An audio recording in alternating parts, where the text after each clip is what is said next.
কক্সবাজারে এসে যদি সামুদ্রিক মাছ না খাই তাহলে কেমনে কি, সাথে তো কাঁকড়া খেতেই হবে। সো সেজন্য সারাদিন বিচে ঘোরাঘুরি করার পর রাতের বেলা চলে আসলাম সুগন্ধা বিচের কাছে। হ্যাঁ একেবারে বারবিকিউ সহ। আর একটা কথা, 1 ঘন্টা 20 মিনিট সময় লাগবে মিনিমাম। কাঁকড়া কত করে? কাঁকড়া যদি দরদার করেন 280, দরদার না করলে বরাবর 200। কোনটায় যাবেন বলেন? কালকে কত বলছে? কালকেও 200 নিচে বলে নেবে, 250 বলছিলাম। 250 বলছে। মাছের বাজারে অনেক ঘোরাঘুরির পর একটা 4 কেজি ওজনের স্যালমন ফিশ কিনলাম 3600 টাকা দিয়ে। যাই হোক, কেনাকাটার পরে আমরা চলে আসলাম লাইভ কিচেনে। লাইভ কিচেনে আসার একটাই কারণ, এখানে বিভিন্ন রকম সিন্ডিকেট হয়। কারণ আপনি যদি এখানে সরাসরি না আসেন তাহলে আপনাকে হয়তো বড় মাছ দেখায় ছোটো মাছ দিবে অথবা পচা মাছ দিতে পারে। এগুলো থেকে আর কোনো কাটা হবে না। আর এখানে দেখেন যেভাবে কাটাকাটি করছিল, আমাদের মাছটা ছিল প্রায় 4 কেজি ওজনের। মানে সব কাটা ফেলে দেওয়ার পর মনে হয় যে 3 কেজিও হবে না, 3 কেজির কম ছিল মাছটা। তো আমরা চলে যাচ্ছি লাইভ কিচেনে। লাইভ কিচেন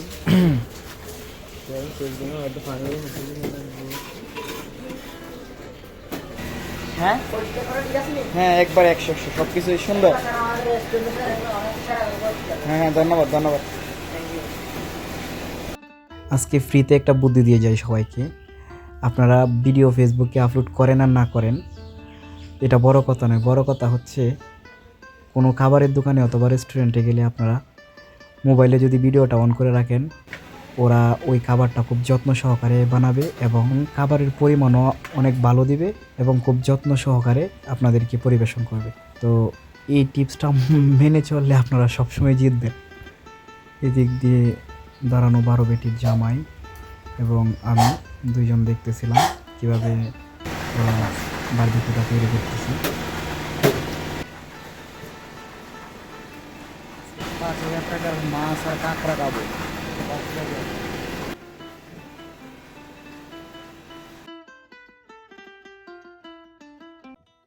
আহারে, আজকের দিনে একটি আফসোস, বন্ধু নাইমের ফিশারি যদি কক্সবাজারে একটা থাকতো তাহলে 4-5 হাজার টাকা জরিমানা লাগতো না। যাই হোক, ভালো করে দেখে নিলাম, শিখে নিলাম।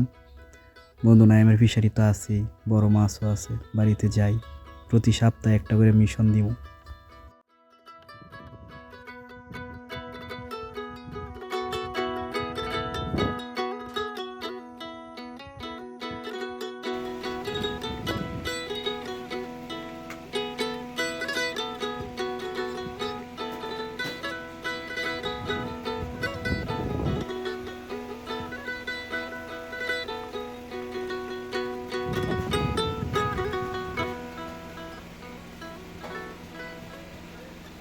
সবচেয়ে ভালো লাগার বিষয় হলো যে মাছটা যেভাবে এত সুন্দর করে কাটার পরে মানে মাছে অবশিষ্ট কোনো কাটা ছিল না এবং তাদের কাজগুলো অনেক ভালো লাগছে, যে খুব যত্ন নিয়ে, খুবই শৌখিন মানুষ তারা। তবে যদি আপনারাও মাছ খেতে চান, লাইভ কিচেন থেকে নড়া যাবে না, কাটা থেকে একবারে চুলাই পর্যন্ত। কারণ নয়তোবা যে কোনো মুহূর্তে আপনার মাছটা চেঞ্জ করে ছোটো মাছ অথবা পচা মাছ দিতে পারে।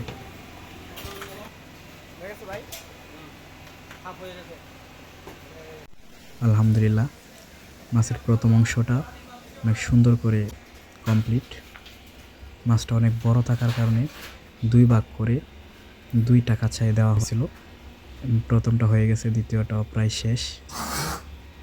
তো একটা নামানো প্রায় শেষ পর্যায়ে, অনেক সুন্দর করে নিয়ে নিল প্লেটে।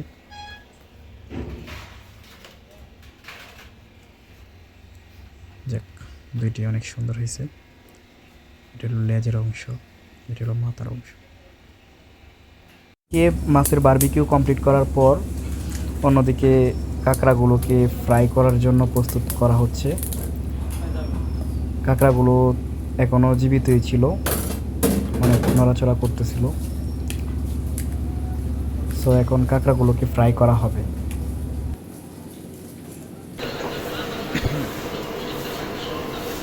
ভাই, এখানে যে 2 জাতের কাঁকড়া চেনার উপায় আছে না? পরে এখানে সমুদ্রের কাঁকড়া এবং চাষের কাঁকড়া পরে চেনার উপায় আছে না? আমি আপনাকে টাকা দেবো, দিলে আপনি বুঝতে পারবেন। কাঁকড়া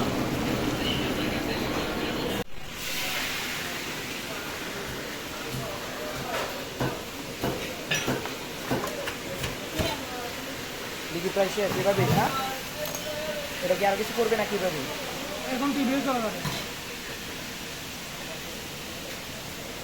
সবচেয়ে ভালো লাগার বিষয় হলো যে সব কিছু রেডি হওয়ার পর আমাদের পিছনে কক্সবাজার সমুদ্র সৈকত, আমরা খুবই বিচের কাছাকাছি বসে খাওয়া শেষ করলাম, যেখানে সাগরের ঢেউয়ের গর্জন উঠে আসছে। এতটা খিদা লাগছিল, সবাই খাওয়া নিয়ে ব্যস্ত, তাই আর পরবর্তী ছবি এবং ভিডিও করতে পারি না ভালো করে। কিন্তু এক কথায় অসাধারণ, অনেক বেশি লাগছিল। তবে খাবার শেষ করার পর মনে হলো যে খাবারের তুলনায় টাকা কমই ছিল। সবাইকে অনেক অনেক ধন্যবাদ। আর আমি এইভাবেই প্রথমবার ভিডিও মেক করলাম, কোনো জায়গায় ভুল হয়ে থাকলে সবার কাছে ক্ষমা প্রার্থী। ধন্যবাদ সবাই।